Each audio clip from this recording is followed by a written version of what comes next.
सबसे बकवा जल्दी भांग पीसा हो। देखो ये ले सबसे बकवा जल्दी भांग पीसा हो। भांग पीसा हो गौड़ा भांग पीसा हो। भांग पीसा हो गौड़ा भांग पीसा हो। देखो ये ले सबसे बकवा जल्दी भांग पीसा हो। देखो ये ले सबसे बकवा जल्दी भांग पीसा हो।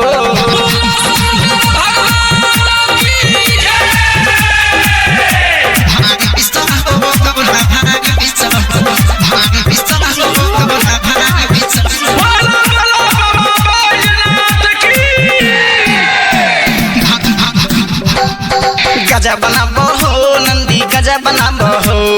गजा बनाबो हो नंदी गजा बनाबो हो। देखो ये ले सबसे बकवा जल्दी गजा बनाबो हो। गजा बनाबो हो नंदी गजा बनाबो हो। गजा बनाबो हो नंदी गजा बनाबो हो। देखो ये ले सबसे बकवा जल्दी गजा बनाबो हो। गजा बनाबो हो नंदी गजा बनाबो हो। गजा बनाबो हो नंदी गजा बनाबो हो।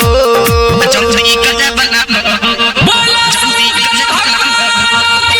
देखो ये ले सबसे बकवा जल्दी गजा बनाबो हो। जल्दी गजा बनाबो हो।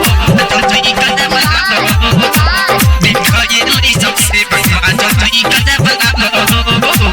जल्दी गजा बनाबो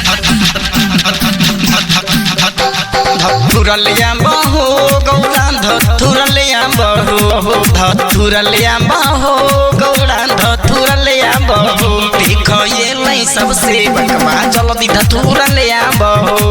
धथुरलिया बहो गौड़ा धथुरलिया बहो। देखो ये ले सबसे बकवा जल्दी धथुरलिया बहो। देखो ये ले सबसे बकवा जल्दी धथुरलिया बहो। धथुरलिया बहो गौड़ा धथुरलिया बहो। धथुरलिया